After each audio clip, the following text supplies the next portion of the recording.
बोलिए सतगुरुदेव की जय। साहब। कल मैंने आदम शाह की बात बताई थी। इस कथा का प्रयोजन ये था, एक प्रमाण है वो कि ये जो संतत्व की आइडियोलॉजी है ये साहब द्वारा ही चली है। उन्हें प्रथम संत सदगुरु कहते हैं। साहब कह रहे हैं जब कोई भी एक जीव सृष्टि के प्रारंभ से लेकर अंत तक परम पुरुष तक नहीं गया, काल पुरुष जब समस्त जीवों को कष्ट दे रहा था उनकी और तप्त शिला पर भूंज भूंज कर खा रहा था, उनकी पुकार परम पुरुष तक पहुंची। तब परम पुरुष ने स्वयं को मत करके साहब को बाहर निकाला। 16 पुत्र थे, निरंजन से कोई तगड़ा नहीं था, इसलिए परम पुरुष अडोल है, अबोल है, अकह है। तब अपनी सत्ता को निकालकर वो नाम ताह नाम कबीर धराया, कहा जाओ जीवों को चिता कर लो। इस तरह साहब उस लोक से आए, मां के पेट में नहीं आए। यही एक बहुत बड़ी बात है। रहा सवाल छोटे छोटे करिश्मे और कार्य किए, वो सब प्रसिद्ध है, सिद्ध आदि। बाकी कबीर साहब को ब्लैकआउट किया गया। क्यों? बाहरी आडंबर इससे खत्म हो रहा था उनकी शिक्षा से, इसलिए ऐसा ब्लैकआउट करने की कोशिश की कि एक अदना सा आदमी बनाकर शो किया गया। वास्तविकता इससे कहीं अलग थी। तो साहब कह रहे हैं, मैं आया सतलोक से, फिरा गांव की खोर, ऐसा बंदा नहीं मिला यह लीजिए फटक पछोड़। अब प्रश्न क्या हुआ? पूरे गुरु को साहब ने क्यों स्थापित किया, उसका रहस्य सुने।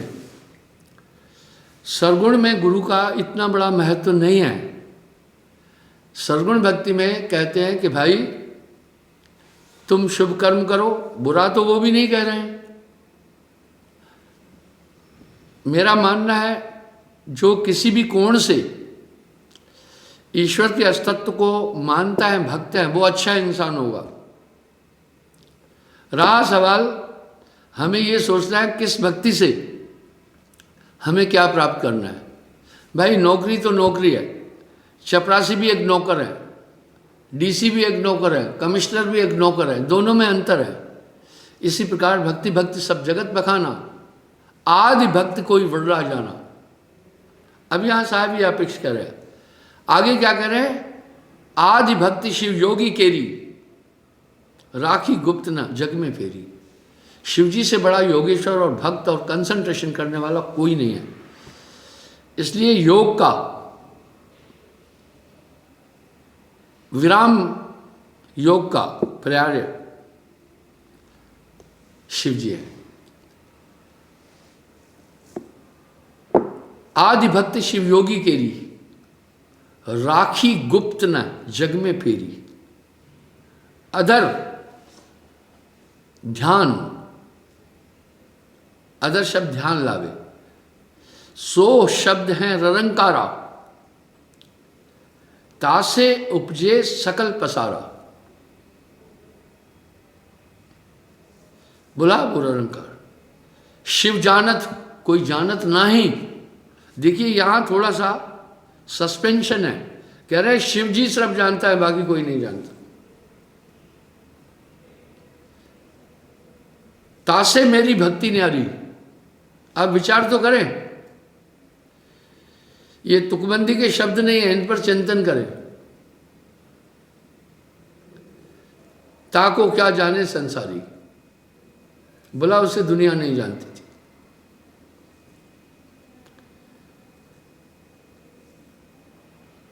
यहां लग कोई वर्ला जाना, इसके आगे कोई न गयो,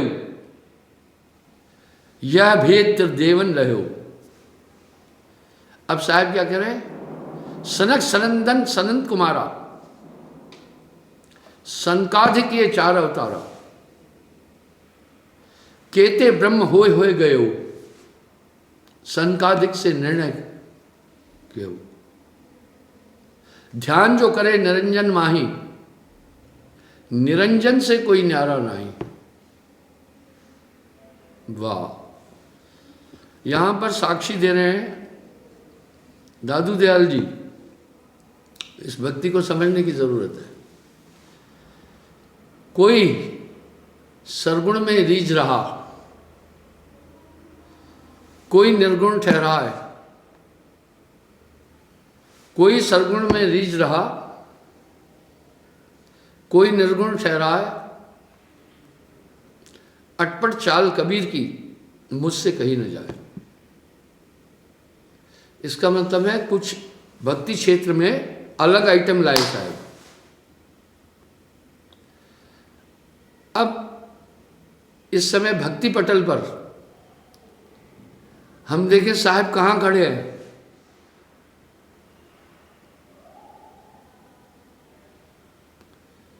सत्रहवीं शताब्दी से लेकर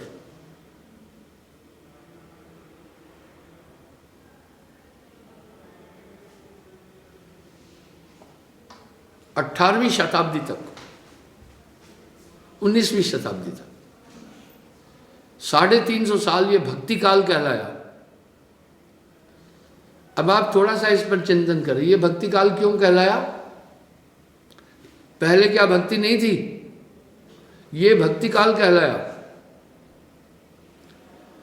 सतयुग सत, त्रेता तपः, द्वापर पूजाचार, कली में ये सब नाम बने। कली केवल नाम आधार। सतयुग में सत्य का महात्म था, त्रेता में तप था, इसलिए हमारे ऋषि मुनि अधिकतर त्रेता युग में हुए। द्वापर पूजाचार, द्वापर में पूजा अर्चना प्रारंभ हुई। कली में ये सब ना बने, कली केवल नाम आधार।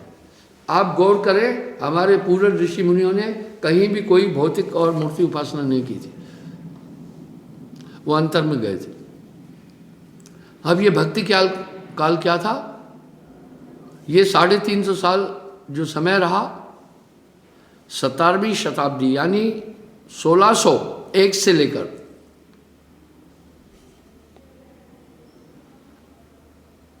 और पूरा वो 17, 18, 19, 1800 से लेकर कुछ तक, एंड 1899 तक, ये सब भक्ति काल कहलाया। ये भक्ति काल क्यों कहलाया? इस समय साहब ने जो डंका पीटा था, फिर उनके 32 संत हुए, नानक देव जी, दादू दयाल जी, रविदास महाराज और जगजीवन साहब, धर्मदास जी, इस तरह गरीबदास जी, ये 32 संत हुए जिन्होंने उसी सतलोक का जिक्र किया। उन्होंने सब, उन संतों ने, ये संत काल भी कहलाता है, कबीर साहब की थीम को बोला। इसलिए इस ड्यूरेशन को भक्ति काल कहते हैं। इसमें गुरु को महत्व ज्यादा दिया गया और नाम को महत्व दिया। अब गोस्वामी जी भी रामायण में कह रहे हैं, कली में केवल नाम आधारा, सुमर सुमर भव उतर हो पारो। यहां एक प्रश्न है। कबीर साहब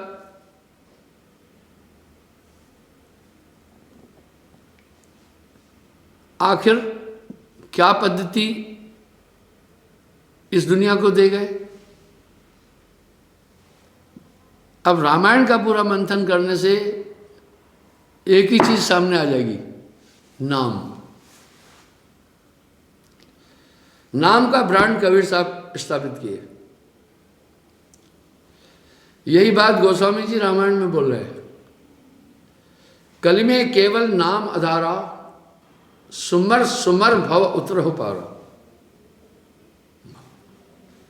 फिर वाणी में कह रहे हैं, ब्रह्म राम ते नाम बड़, बरदायक वरदान, रामचरित्र सतकोट में लिया महेश जी जान।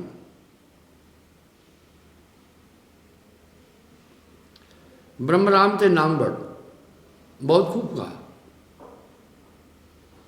लिया महेश जी जान, रामचरित्र सतकोट में लिया महेश जी। और रामायण के एक प्रसंग में आ रहा है,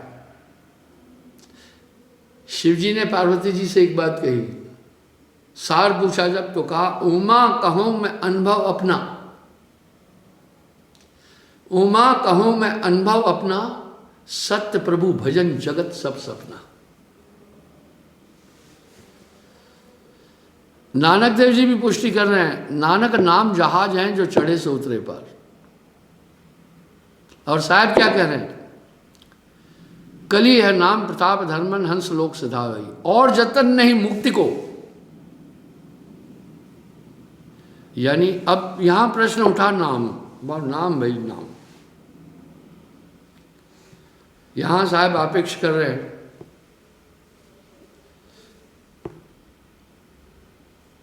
नाम नाम सब जगत बखाना, नाम भेद कोई बदला जाना। वाह, नाम नाम सब जगत बखाना, नाम भेद कोई बदला जाना। अब यहां धर्मदास जी पूछ रहे हैं साहब से, वाह बड़ी अच्छी बात पूछ रहे हैं, सहस्त्र नाम जो वेद बखाना,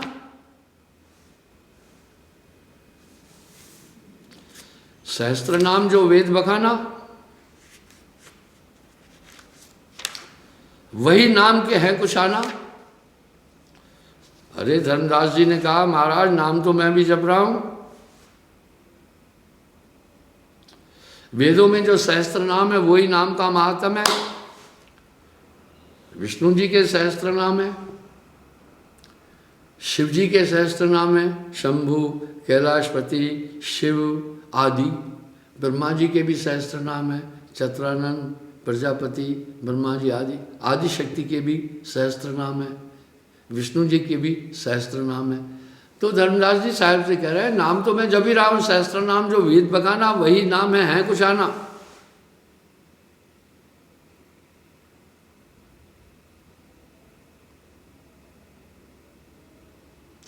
ये क्या, ये नाम है या कुछ और है? आप थोड़ा गौर फरमाएं।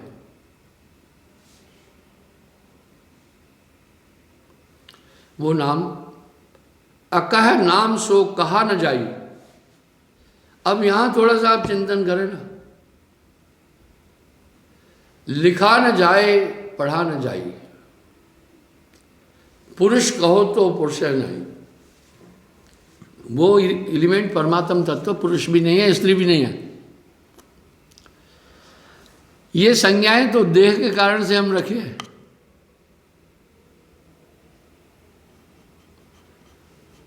वो पुरुष भी नहीं है, स्त्री भी नहीं है।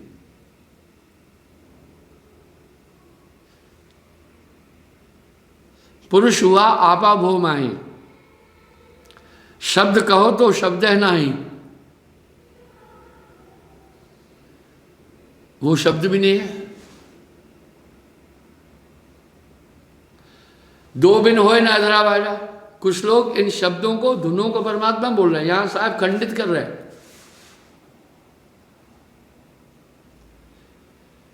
वो साहब लिख रहे हैं ये आंतरिक धुन सच्चा परमात्मा है। कहो प्रमाण से मैं दिखाऊं, बड़े बड़े पंथ बोल रहे। दो बिन होए ना अधरा आवाजा, माया भी है ये शब्द जो अंदर में धुने हो रही है, ये परमात्मा नहीं। कुछ लोग कह रहे हैं ये सच्चा नाम है, बिल्कुल नहीं। फिर वो कबीर साहब की वाणियों का हवाला भी दे रहे हैं, लेकिन ये बिजली बात है। रस गगन गुफा में अजर झरे, बिन बाजा झनकार उठे तय, समझ पड़े जब ध्यान। वो धुने तो हो रही है अंदर में, पर साहब ने ये तो कहा भंवर गुफा में धुने हो रही। ये शब्द और धुनों को कौन पकड़ा? ये प्रथा कहां से चली? जब मैं उन लोगों से पूछता हूं तुम्हारा पंथ कहां से चला, भाई गंगा जी गंगोत्री से चली, इस्लाम मोहम्मद साहब से चला, और ईसाइयत लॉर्ड ईसा से चली।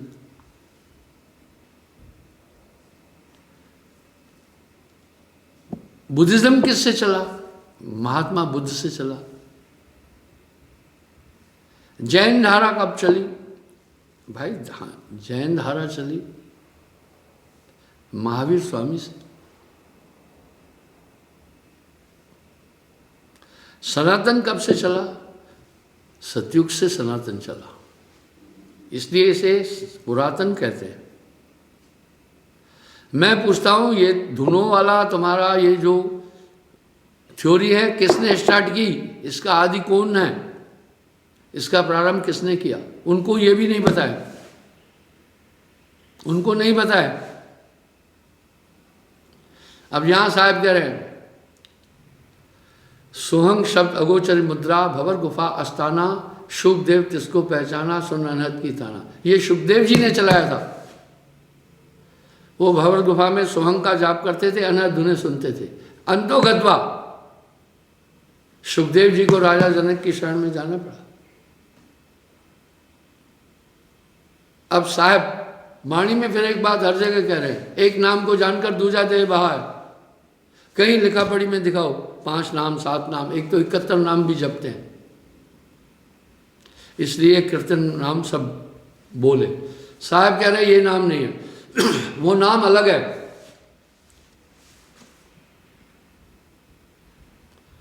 नाम कहो तो नाम न जाका, उसका कोई नाम नहीं है, इसलिए अनाम भी कहा। संज्ञाएं नाम धरा सो कालते हैं ताका, जहां बोलते हैं मने जड़ाया।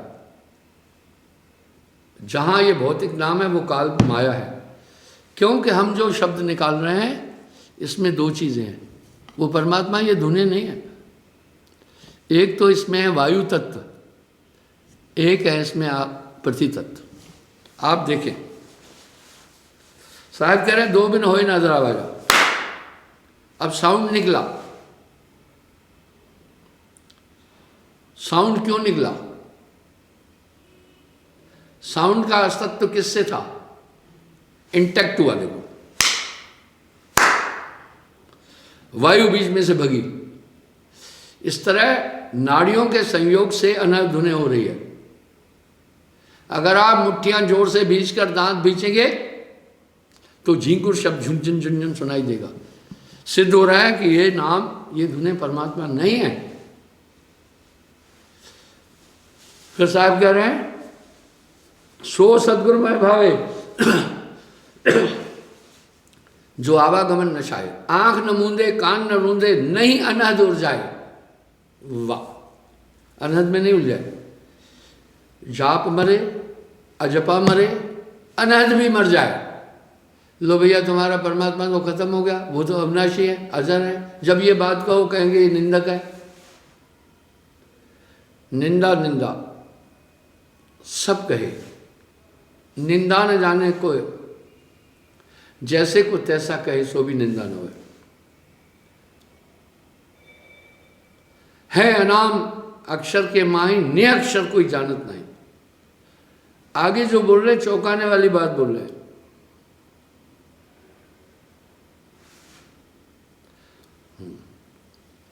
धर्मदास तय बास हमारा काल अकाल न पावे पारा।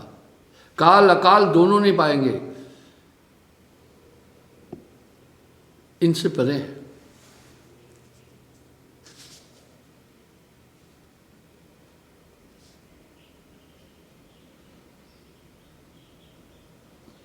अब यहां क्या कह रहे हैं?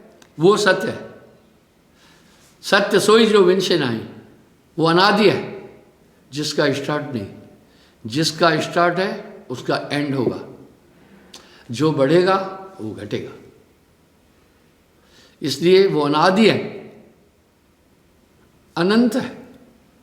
इसके बाद जो सब है सब लय हो जाएंगे, इसलिए उसे सत्य पुरुष कहा। बड़ी लॉजिक चीजें साहब ने दी दुनिया को।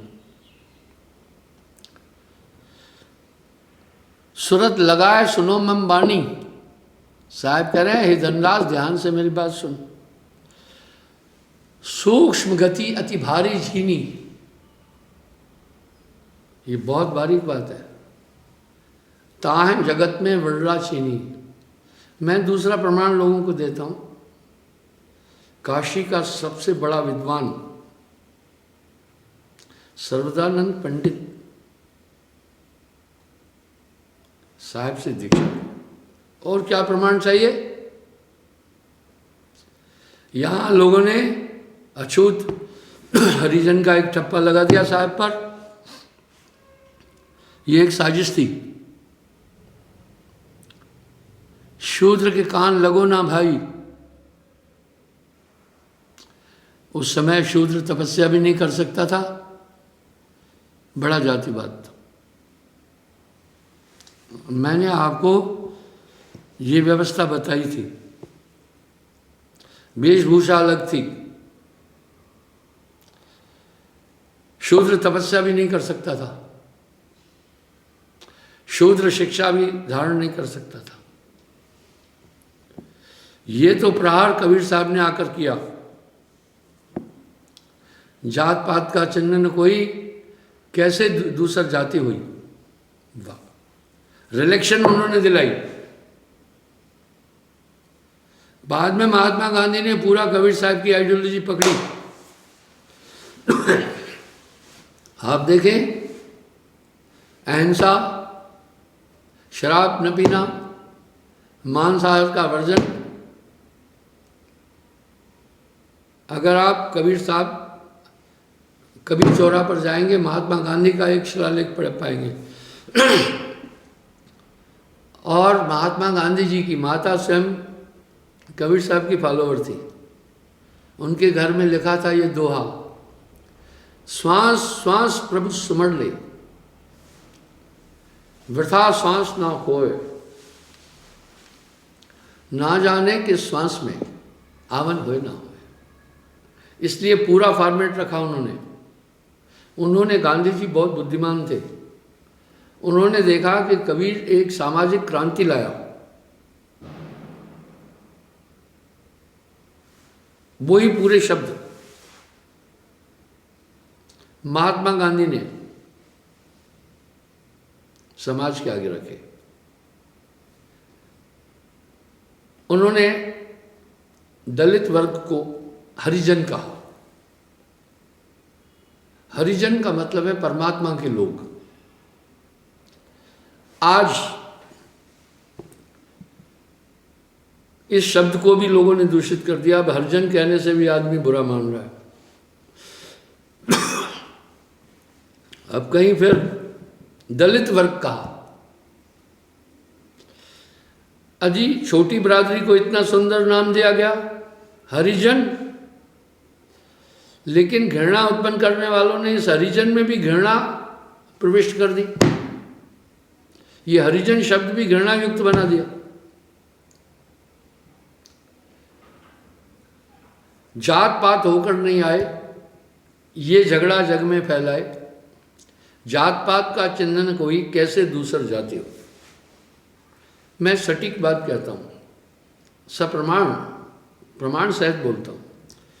अगर कबीर साहब, और ये हुआ भी, मैक्सिमम छोटी जाति के लोग कबीर साहब के यहाँ आए। बात क्या थी? पहले शिक्षा, धन, जमीनें सब सवर्ण के पास थी। मैं किसी राजनेता वाली भाषा नहीं बोल रहा हूँ, क्षमा चाहता हूँ। मैं किसी की बात नहीं बोल रहा हूँ, जो यथार्थ है वो बोल रहा हूँ। इसलिए उन्होंने कहा कि सिर्फ ये कबीर एक हरिजन था, एक जुलाहा था, कई इल्जामात उन पर लगाए गए और इसका प्रभाव पड़ा। सिर्फ छोटी बरादरी कबीर साहब की भक्ति में आई। लेकिन साहब ने, मैं लोगों से कहता हूं, 620 साल पहले, 22 साल पहले छुआछूत चरम पर थी। आपको पता है पहनावा भी अलग था, मैं इसका उल्लेख कर चुका हूं। ब्राह्मण बाल और दाढ़ी पूरी रखता था, टीका लगाता था, माला पहनता था। क्षत्रिय मूछ उन पर रखता था, कटार हमेशा छतरी अपने साथ रखता था।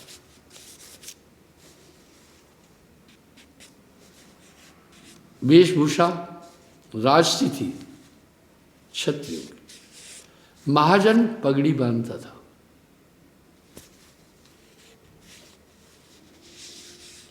सदरी पहनता था। हरिजन की वेशभूषा क्या थी? कमर के ऊपर कुछ नहीं पहनेगा। ये प्रथा लंबे समय तक चली है। मैं आपको एक छोटा उदाहरण देता हूं।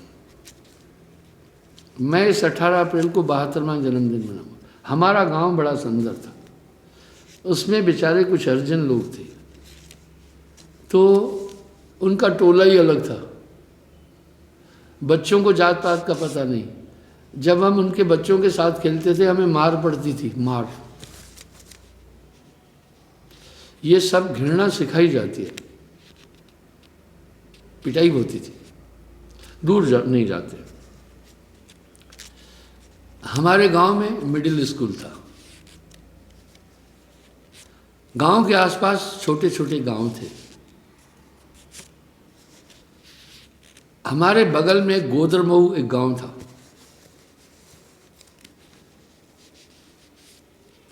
वहां से एक हरिजन बालक आया। मध्य प्रदेश में पिछड़े और छोटी बिरादरी के लोग भी सिंह लगाते हैं। नाम उसका कमल सिंह था, गोदरमऊ के थे। जब वो 5वीं पास करके हमारे गांव में मिडिल स्कूल में आया, तो उसी मिडिल स्कूल में मैं भी 6ठी क्लास में पढ़ रहा था। तो उसके लिए डेस्क अलग रखी थी, बेंच अलग रखी थी, बैठने की जगह बाकी विद्यार्थियों से अलग थी। उससे कोई बात नहीं करता था। एक विचारधारा है, मैंने उसे अपना मित्र बनाया। बाकी क्लास का कोई भी आदमी उससे कोई बात नहीं करता था। इतनी छुआछूत थी। उस छुआछूत का मैं गवाह हूं। महात्मा गांधी ने इस पर थोड़ा सा कार्य किया, पर थ्योरी कबीर साहब की ली। उन्होंने वाणी में कहा, जात पात होकर नहीं आए, ये झगड़ा जग में फैलाए, जात पात का चिन्ह न कोई, कैसे दूसर जाति हुई। बड़ा अपेक्ष किया है।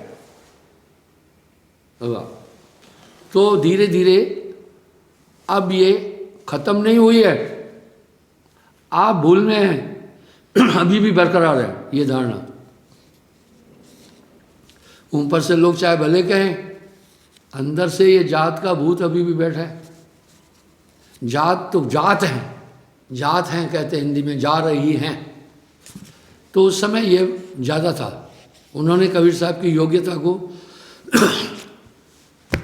किनारे करने के लिए उन्हें यही किया। लेकिन मैं लोगों को कह रहा हूं, अरे भाई, उसी समय काशी के राजा वीर सिंह बघेल भी तो थे। इतिहासकारों ने अच्छा हुआ लिखा है, उन्होंने कबीर साहब से दीक्षा ली। ये कितना बड़ा प्रमाण है। काशी का सबसे उत्तम पंडित सर्वदानंद पंडित कबीर साहब का शिष्य था। आप विचार करके देखें।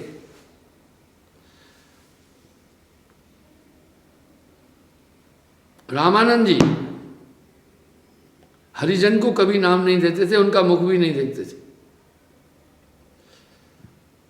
अब एक सवाल उठा, इतना उनके प्रति घृणा क्यों थी? इस तथ्य को कोई भी अच्छी तरह नहीं जानता है। मैंने एक बार सत्संग में एक उदाहरण दिया। मेरा घर गांव में था, मेरे घर के साथ से एक रास्ता दूसरे गांव में जाता था। घर में छोटा सा था, गर्मी का मौसम था। बूढ़े ने कहा, बच्चा प्यास लगी है, पानी पिलाओ। मैं छोटा सा, बच्चों को तो जात पात से कुछ नहीं लेना। उस समय पीतल के और तांबे के गिलास थे, जस्ते को कोई इस्तेमाल नहीं करता था, बाकी कोई प्लास्टिक थी ही नहीं, उसका कोई नामो निशान नहीं था। मैं उस पीतल के गिलास में पानी भरकर उस बूढ़े को पिलाया। बूढ़े ने बेचारे ने पानी पिलाया, पिया, चला गया। मैं जब वापस लौटा, मेरी माँ ने मेरे हाथ से गिलास छीना, ऐसे फेंक दिया। मुझे एक चांटा वो मारा, मैं भूलूंगा नहीं। बोला तूने उससे पूछा कौन जात है? अब ये लोटा गिलास हम चौके में कैसे ले जाएं? उस बाल अवस्था में मेरे तर्क ने क्या कहा? मैंने कहा हाँ, अब ये गिलास हमारे चौके में रसोई में नहीं जा सकता है। कुत्ता कभी कभी बर्तन चाट जाता है, माँ ने वो बर्तन बाहर नहीं फेंके। अक्सर आप बर्तन गांव में बाहर रखो, कुत्ते आते चाट लेते। कौवा सब कुछ विष्ठा खाता है, मरे गले खाता है। कभी कभी कौवा आकर बर्तनों पर चोंच मारता है, वो भी नहीं फेंका माँ ने। ये कौन था? ये तो इंसान था, इसको पानी पिलाया, अब ये गिलास रसोई में नहीं जा सकता है। माँ मुझे प्यार भी बहुत करती थी, सभी भाइयों में से ज्यादा चांटा वो खींचकर मारा, भूलूंगा नहीं मैं। सुनिए, मेरा यहां अभिप्राय क्या है, समाज को बताना चाहता हूं, आप उसे समझे। तो हरिजन से इतनी घृणा क्यों? इतनी घृणा तो हम कुत्तों से भी नहीं करते। वो जमाना अलग था। हमारे गांव में एक दुकान थी चाय की, नाश्ते की। मेरे पिता अखबार पढ़ने के लिए वहां जाते थे, चाय भी पीते थे, मैं उनके साथ जाता था। छोटेपन में मेरी अटैचमेंट बाप से ज़्यादा था। तो एक स्वीपर था बड़ा प्यारा, जो भी मिलता था उसको कहता था भैया जयराम काका, दादा, और इतना कर्मठ था, वो पूरी बाजार की सफाई करता था। वो क्या किया, एक गिलास अलग था जिसको टूटा था, एक दीवार में छेद था, उसमें रखा हुआ था। वो गिलास ले आया, उसमें उसने चाय डालकर दी दुकान वाले ने, और एक तोश जिसको रस भी कहते हैं वो लिया। वो नीचे बैठ करके खा रहा था। पूरी सफाई करने के बाद उसे भूख लगी होगी। मैंने अपने पिता से पूछा, पिता को मैं बाबा बोलता था, मैंने कहा बाबा हम सब ऊपर बैठे हैं कुर्सी पर, ये नीचे क्यों बैठा है? हम सबको इसने गिलास दिया, इसको गिलास नहीं दिया है। ये इस टूटे हुए गिलास में चाय पी रहा है और संभल कर पी रहा है, मुंह में लग नहीं जाए। बोला ये हरिजन है। ये विचार, ये तर्क मेरे अंदर, मेरे जेहन में उठते थे। तो बंधुओं, अब इतनी घृणा की वजह क्या है? मैंने बहुतों से पूछा, मुझे इसका उत्तर कोई नहीं दे सका, कोई नहीं दे सका। मेरे गुरुदेव खुद ब्राह्मण थे, मैंने उनसे पूछा। आपको मैं कुछ यथार्थ बातें शेयर कर रहा हूं। मैंने कहा गुरुदेव, जब हमारी आइडियोलॉजी साहब की है कि सब में तेरा जलवा समा रहा है, फिर ये क्या बात है कि हरिजन से इतनी घृणा क्यों है?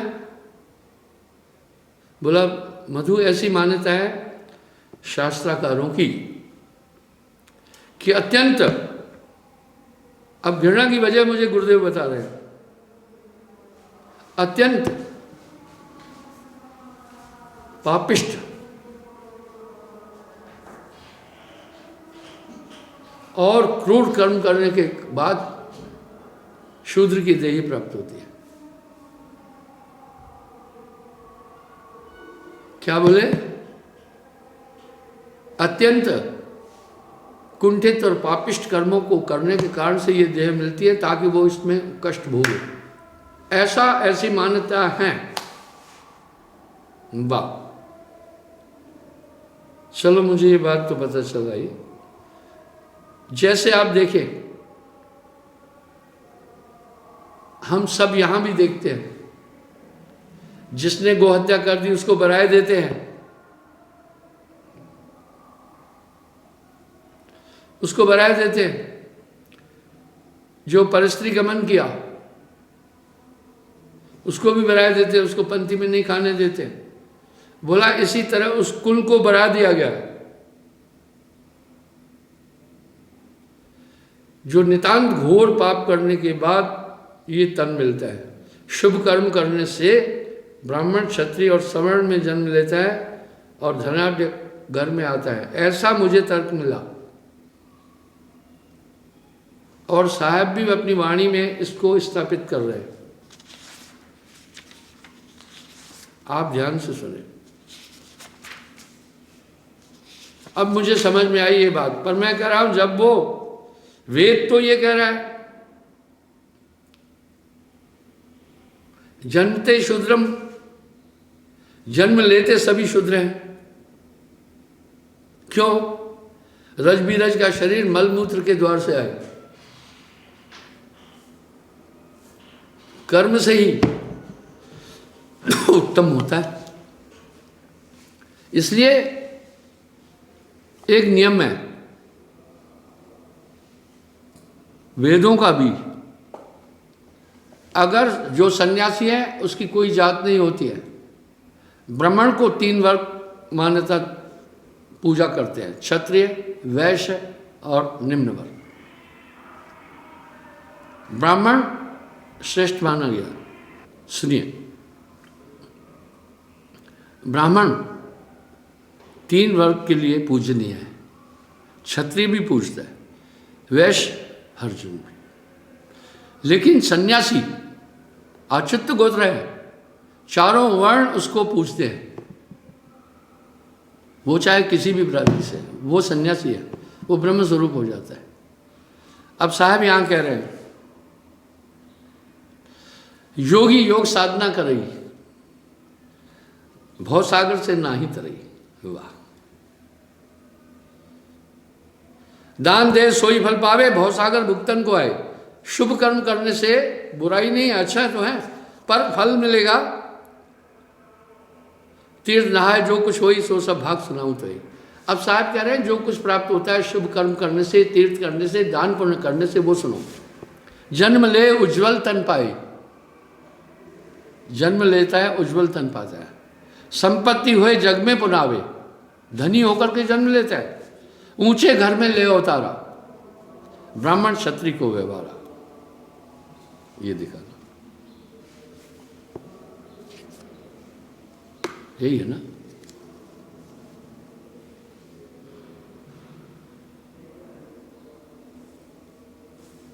क्या आप देखें, अर्थात इस बिना पर उनको बनाया गया, ऐसा मेरे गुरुदेव बोले। मैं आपको एक उदाहरण देता हूं, बिल्कुल साफ साफ।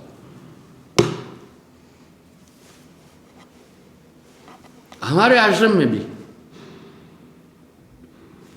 जो छोटा तबका था,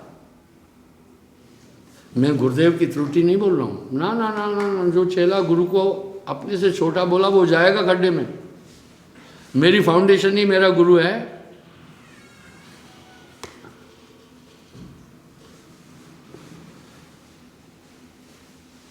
तो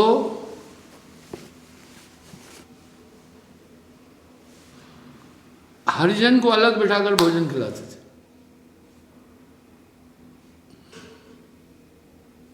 मैंने गुरुदेव से कहा, गुरुदेव मेरी एक प्रार्थना है, जब हम साहब की आइडियोलॉजी ले रहे हैं, सब में आत्म देख रहे हैं,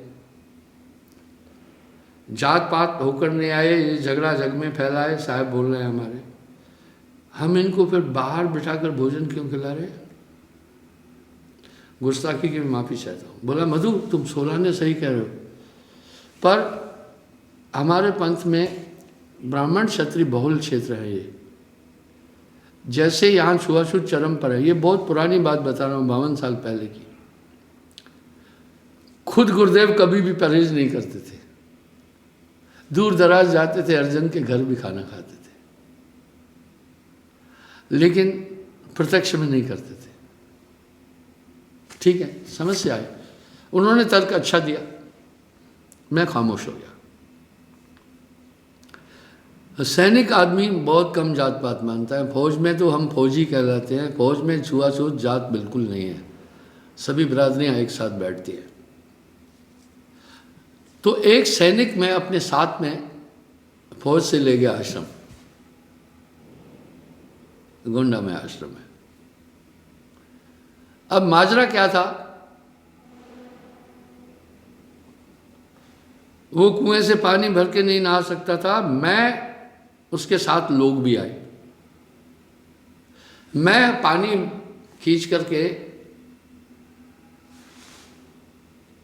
दूसरी बाल्टी हरजन की थी, बर्तन हरजन के थे, उसमें डालता था। वो बेचारा रो पड़ा, मुझे कहा आप मेरे गुरु हैं, मुझे आपकी सेवा करनी है, आप पानी निकाल के देते हैं, भोजन बना कर देते हैं, भोजन फिर ऊपर से यूं डालना पड़ता है, नो टचिंग, टच नहीं कर, धर्म भ्रष्ट हो गया।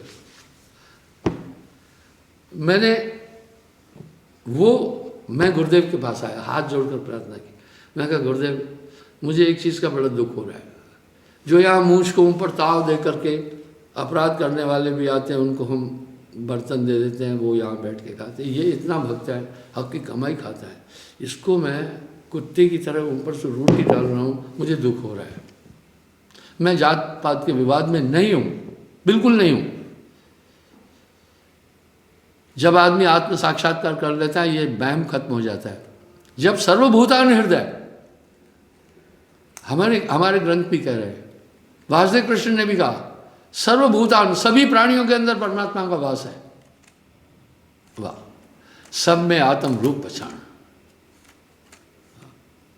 मां का रज पिता का बिंदु, किसको कहता तुर्क हिंदू। मैं कहा गुरुदेव मुझे बड़ी पीड़ा हुई इससे। बोला यार मधु सुन, आगे तूने ही देखना है, जैसे तेरी इच्छा है वो करना, अभी चलने दो। मैं बस वहां संतुष्ट हो गया, गुरु के शब्द को उल्लंघन ही नहीं आए, वैसा ही सिस्टम चलता रहा 88 तक। ये सिलसिला मैंने 1970 से 1988, 28 साल लगा। मैं बीच में फिर कोई तर्क नहीं किया। गुरुदेव के मुझे कहा मेरे बाद तुम्हें जैसा करना है मधु कर लेना, ठीक है। और जब वो कहीं बाहर जाते थे मैं भी उनके साथ जाता था, बलरामपुर जाते थे, बहराइच जाते थे, तो मैं छुट्टी पर होता था, उनके साथ जाता था। वो परहेज नहीं करते थे। बोला ये मूर्ख लोग हैं, जैसे मैं इनके घर भोजन खाऊंगा ये भी भग जाएंगे। बोला मधु यार छुआछूत बहुत है, तुम तो सही कह रहे हो, ठीक है। बाद में थोड़े दिन बाद मैंने अपने खास जो गुरु भाई थे बड़े, उन सब से मंत्रणा की। मैंने कहा यार देखो साहब ने तो बोला है सब में आत्म रूप पहचान, तो हम ये हरिजनों को दरवाजे के बाहर बिठा कर खिलाते हैं, यार ये क्या है, फिर ये तो दोहरी बात हो गई। ऐसा है हम इनको भी साथ खिलाएंगे। उनमें कुछ ने कहा ना यहाँ छुआछूत ज़्यादा है, कुछ लोग बिखर जाएंगे। मेरा दृढ़ निश्चय था, मैंने कहा बिखरने दो। अब मैं फिर माफ़ी चाहता हूँ, मैं नहीं कह रहा हूँ कि मेरे गुरुदेव से मैं बड़ा हूँ, ये बोलना मैं अपने को खुद तमाचा मारने के बराबर हूँ। जब गुरुदेव से मैं बढ़ा तो फिर उन्हीं की दी चीज़ से ही तो मैं आगे बढ़ा ना, मैं कैसे कह सकता हूँ। गुरुदेव ने 30 साल के अंदर 400-500 आदमी को दीक्षा दी थी, क्योंकि साधन नहीं थे उनके पास, साइकिल पर चलते थे, गरीबी थी बड़ी। उन्हीं की कृपा से उन्होंने मुझे कहा तुम्हें पूरा विश्व जानेगा। मैं अचरज माना था। अब मैं अमेरिका में भी रजिस्ट्रेड हूँ, कैलिफोर्निया में, सैन फ्रांसिस्को, ब्रिटेन में भी हूँ, पूरे विश्व में घूम रहा हूँ। उस समय मुझे ये अचरज लग रहा था, गुरु का वचन सत्य कर्मान। कहा ठीक। उन्होंने कहा जी कुछ जो है, उन जो मेरे गुरु भाई लोग थे, उन्होंने, अब गुरु के स्थान पर तो मैं हो गया। उन्होंने कहा महाराज अब ऐसा है, आप हमारे गुरु हैं, गुरुदेव शरीर छोड़ चुके हैं, लेकिन ऐसा करेंगे तो सवर्ण बिरादरी पूरी भग जाएगी, ये पंथ फिर हरिजनों का पंथ बन जाएगा, जैसे बाकी हैं कबीर पंथ में डबली लिया उन्होंने। मैं कहा नहीं, जिनको मैंने नाम का रंग दिया है मेरे ख्याल से नहीं भगेगी। मैंने उनके बात दरकार कर दी। मैंने हरिजनों को विवाह पंक्ति में बैठ के कहा, यार होटल में जब आदमी खाते हैं तो वहाँ आप होटल में चाय पीने जाते हो, वहाँ तो हरिजन भी पीता है, आश्रम में कैसे? जगन्नाथ के भात को सबई पसारत हाथ। मैंने तर्क रखा, मैं कहा इनको भी प्यार से खिलाओ। तो इससे क्या हुआ, उनमें सेवा भावना भी थी, बहुत पंथ बढ़ा। कुछ लोगों ने विरोध करके दरकार, उन्होंने विरोध क्या किया, अब वो आश्रम में भोजन खाना छोड़ दिए थे, लेकिन मेरा शीत प्रसाद लेते थे, चरणामृत भी लेते थे। अब मैंने मार्किंग किया ऐसे कितने लोग हैं। नेचुरल ने मेरा ध्यान उनसे हट गया। मेरा गुरुजी कहना था, जुत्ती में रोटी परोस कर दिया रहा हूँ, मैं खाने लगा, बाकी तो बात छोड़ दो। धीरे धीरे धीरे धीरे मैं फिर प्रवचन करने लगा, बहुत पब्लिक बढ़ी। अब क्या मैं ये सिद्ध कर रहा हूं कि गुरुजी से मैं आगे हुआ? नहीं नहीं नहीं नहीं, मेरी नींव तो मेरे गुरु है, मटेरियल पूरा उन्होंने दिया, नींव ही बहुत बड़ी चीज है। मैं ये नहीं कह रहा हूं कि मैंने गुरुजी से बड़ा काम किया, मैं तो कुछ नहीं था, बस उन्हीं की कृपा से सब कुछ है। कृतज्ञ नहीं होना है। और आप यकीन करना, पूरे भारत में घूमना, अहंकार से नहीं बोल रहा, कबीर पंथ में बेचारे पिछड़े हरिजन आदिवासी ये तबका है। ये क्यों है? उस समय उनको मंदिर जाना वर्जित था। मैंने ये मिथक तोड़ा। मुझसे एक पत्रकार ने पूछा आपके पंथ की उपलब्धि क्या है? मैंने कहा दो। पहला, कश्मीर से कन्याकुमारी, कच्छ से कोहिमा, पूरे भारत का भ्रमण करना, वहां सिर्फ आपको छोटी बिरादरी के लोग मिले। मैंने ये मिथक तोड़ दिया। मैंने 3-4 लाख ब्राह्मणों को दीक्षा दी, उनको समझा दिया what is the ideology of the Kabir. अब यहां साहब कह रहे हैं यह कबीर भाव भटका खाए, वह कबीर भाव पार लगाए। मेरे तर्क थे, मैंने उनको बताया यार वीर सिंह बघेल तो क्षत्रिय थे, बघेल क्षत्रिय था, और जैसे सांपों में होता है कोबरा, इस तरह बघेल बड़े लड़ाके होते हैं। बोला वो साहब का शिष्य हुआ, और काशी का पंडित सर्वदानंद साहब से दीक्षा ली। उस समय छुआछूत ज़्यादा थी, तुम कहाँ भटक रहे हो यार। उन्होंने मुझे बड़ा सहयोग दिया, 3-4 लाख ब्राह्मणों को दीक्षा दी मैंने, और 3-4 लाख ही क्षत्रियों के पूरे पूरे गांव को दी। मेरा प्रचार कोई नहीं, मुझे प्रचार की ज़रूरत नहीं, मीडिया की भी ज़रूरत नहीं है। मेरा प्रचार बताता हूं बड़ा स्ट्रांग है। मीडिया तो आज स्तुति करेगी, कल निंदा कर देगी। मेरा प्रचार है बड़ा यूनिक और ज़बरदस्त। जो मेरे शिष्य लोग हैं, सत्संगी हैं, उनके पूरे बच्चे आते हैं। जब उनके बच्चों की शादी होती है तो पतोहिया आती है, वो भी आती है, उसके फिर ससुराल वाले भी आते हैं। तो मेरे जो ग्राहक हैं वो परमानेंट है, वो सॉलिड है, वो किसी मीडिया मीडिया पर नहीं डिपेंड है। तो इस तरह से मैंने उनको समझा। इतने ही मैंने क्षत्रियों को दीक्षा दी है, उनको समझा ले गया मैं, पर कृपा उनकी थी। ये तो सब प्रभु तुम्हें ही कीना, वरना मैं है तो परम मलीना। और इतने ही महाजनों को दीक्षा दी। हम जिनको भी दीक्षा देते हैं, रजिस्टर में नाम लिखते हैं, उनको पंजीकरण का एक कार्ड भी देते हैं। मैं झूठी गप नहीं बोल रहा हूँ, दुनिया झूठ बोलती है। कोई कहता है 5 करोड़ मेरे शिष्य है। अरे 5 करोड़ तेरे शिष्य है, 20 करोड़ तो मुसलमान हो गए, और बाकी बरादरियाँ हैं, और इतने और पंथ चल रहे हैं, तू 5 करोड़ आदमी को कहाँ से नाम दिया? वो झूठ बोल रहे हैं। ऐसे ही मैंने छोटी बिरादरी को भी नाम दिया। मैं गांव-गांव घूमता हूँ, मुझे खुशी है जब मैं किसी गांव में जाकर के सत्संग करता हूँ तो सभी बिरादरी आती हैं, वहाँ भंडारा होता है, चाहे वो छोटी बिरादरी का है, सब आते हैं। मेरा ये मानना है इस देश को सबसे बड़ा नुकसान पहुँचाया छुआछूत ने। हम तो देश के लिए काम कर रहे हैं ना। भारत में रहने वाला हर आदमी पहले भारतवासी है। तो वाह, तो छुआछूत ने कितना नुकसान किया हमारा, ये लोग नहीं सोच रहे हैं। आज भारतीय उपमहाद्वीप में 50 करोड़ मुसलमान हैं। मैं हिंदू मुसलमान का भी लफड़ा नहीं लाना चाहता हूँ, झगड़ा नहीं लाना चाहता हूँ। मुसलमानों को दीक्षा दे देता हूँ, ईसाइयों को देता हूँ, बस मेरी शर्त स्वीकार करो। 7 नियम: सत्य बोलना, मांस न खाना, परस्त्री गमन न करना, चोरी न करना, जुआ न खेलना, हक की कमाई खाना। आ जा ग्राउंड में, मैं पूछता ही नहीं हूँ किससे किस जात के हो तुम। तो बंधुओं, इस तरह से संत काल में भी यही आइडियोलॉजी चली। जात पात का चिन्ह नहीं, न कोई कैसे दूसर जाति हुई। तो वो वहाँ सब भोजन खाते हैं, मिलकर रहते हैं। भारतीय उपमहाद्वीप में 50 करोड़ मुसलमान कहाँ से आए? ये सब हिंदू थे, ये सब हिंदू थे। एक मिनिस्टर हैं सेंट्रल में, गिरिराज सिंह, शायद बिहार से, मेरा उनसे कोई खास परिचय नहीं है। एक बात उन्होंने बोली टीवी न्यूज़ में, बड़ी प्यारी बोली। कहा, मुसलमानों से कहा तुम्हारे डीएनए में भी, तुम्हारे राम जी तुम्हारे भी पूर्वज है। वाह, बड़ी टेक्निकल बात बोली उन्होंने। इस धरा पर पहले सनातनी था, सनातन था, है। सुनिए, सही बात है। तो ये कन्वर्ट हुए, पता है,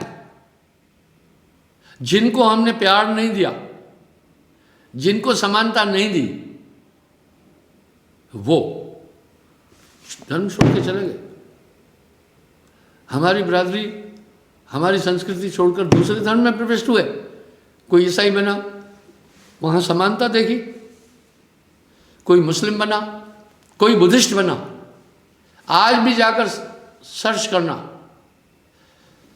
बुद्धिज्म में जाने वाले जितने भी लोग हैं वो बेचारे दलित वर्ग से हैं। उन्होंने देखा कम से कम बुद्धिज्म में एक समरसता है। मुसलमान भी जो हिंदू से कन्वर्ट हुए हैं वो मैक्सिमम छोटी बिरादरी से है।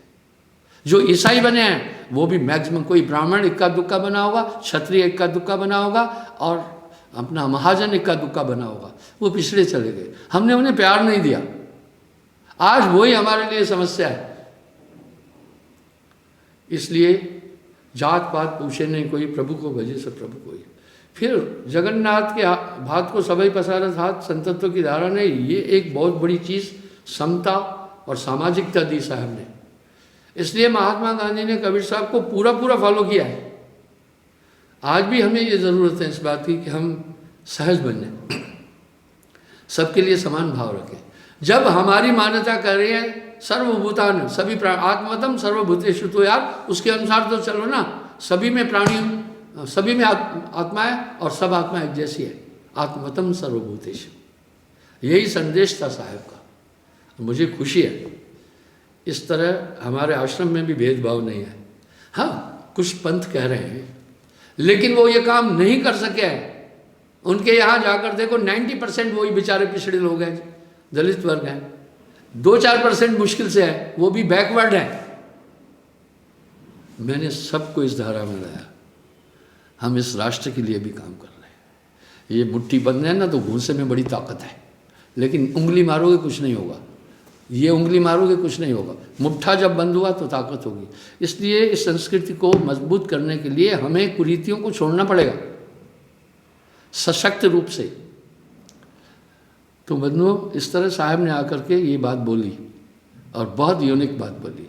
और सामने है उदाहरण, एक तरफ उन्होंने वीर सिंह बघेल रखा, एक तरफ बिजली खान पठान रख दिया। क्या दो हिंदू नहीं मिल सकते थे? दो मुसलमान नहीं मिल रहे थे? यही काम नानक देव जी ने भी किया। एक तरफ भाई वाला, एक तरफ मर्दाना रखा। इस तरह शांति की स्थापना महापुरुषों ने आकर की। मैं एक उदाहरण और देता हूँ। कबीर साहब का अवतरण 1398 में हुआ। वो एक जटिल समय था। उस समय तुर्क स्थापित हो रहे थे भारत में, Muslim. Man to man, home to home, street to street युद्ध चला था। इतनी सामाजिकता अगर स्थापित की साहब ने, क्या बताऊं। राम रहीमा एक है भाई, काहे करत लड़ाई। हिंदू कहे राम राम, मुसलमान रहमाना, आपस में दोनों लड़े, राम कोई ना जाना। मैं ईसाइयों को भी दीक्षा देता हूं। मैं लोगों से कहता हूं, भाई हमारी संस्कृति महान है। बड़े बड़े लोग आते हैं, मैं उनसे पूछता हूं, भाई संस्कृति क्या है? तो कहते हैं पुरातन रस्म रिवाज, टाइबर कस्टम, ये है। मैं पूछता हूं संस्कृति का बेस क्या है? जवाब नहीं मिलता है, मुझे उत्तर नहीं मिलता है। संस्कृति का बेस है भौगोलिक स्थिति, जमीनी स्थिति। ये भारत भूमि महान है। ये ऐसे क्षेत्रज पर है, भूमध्य रेखा के दक्षिण में, उत्तर में, जहाँ क्लाइमेट 6 ऋतु है। इस भूमि, इस धरा में बहुत सुविधाएं हैं। ये पुण्य भूमि है और यहाँ सभी नदियाँ भी बहती है, हिमालय से आने वाली। 6 ऋतुएं भारतवर्ष में होती है। सभी खनिज यहाँ मिलते हैं, सभी मेवे फल यहाँ मिलते हैं। इस भूमि पर रहने वाला हर एक इस मातृभूमि का सपूत है। माँ बच्चे को भोजन खिलाती है, पयोधर से दूध पिलाती है। बड़ा हो जाता है तो उसकी डिमांड, माँ दूध इतना नहीं दे सकती है, उसको अपने स्तन से नीचे उतारकर ज़मीन के हवाले करती है। अब इस माँ के गर्भ से निकलने वाले अनाज खाओ, मेवे खाओ, फल खाओ, केले खाओ, सब्जियाँ खाओ। बेटे अब मैं तुझे नहीं पाल सकती, अब ये तेरा पोषण करेगी। इसलिए इस माँ का क्या विवाद है इसमें? अन्न भोजन सभी खा रहे हैं, बस कुछ राजनीतिक विवाद उठते हैं। इनसे कहीं परे उठकर हमें पहले ये सोचना है कि सच में हम इस देश के रहने वाले हैं। इसके प्रति हमारी निष्ठा होनी चाहिए, इस भूमि के प्रति हमारा कर्तव्य बनता है। हम सब माँ की रक्षा करते हैं, बहन की रक्षा करते हैं। भूमि को माता का दर्जा दिया, बस ये है। मैंने एक बात पहले भी बोली, भारत माता पर विवाद उठा, वाह, कुछ कहे भारत माता की जय नहीं बोलेंगे। ये विवाद आज भी चल रहा है, टीवी पर होता है। कोई कोई कहता है भारत माता की जय बोलो, वो नहीं बोलते, वो कह रहे हमारे हिंदुस्तान की जय, अपने देश की जय, भारत की जय, माता की जय। माता स्त्रीलिंग है, इस्लाम में एक खुदा के अलावा किसी की भक्ति नहीं की। ये थोड़ा समझ में बूझ है, अंतर है। इस तर्क के पीछे लाहौर के एक मौलवी ने एक स्टेटमेंट दिया, काबिले तारीफ था। उसने कहा इस्लाम में भी वतन को मां का दर्जा दिया गया है।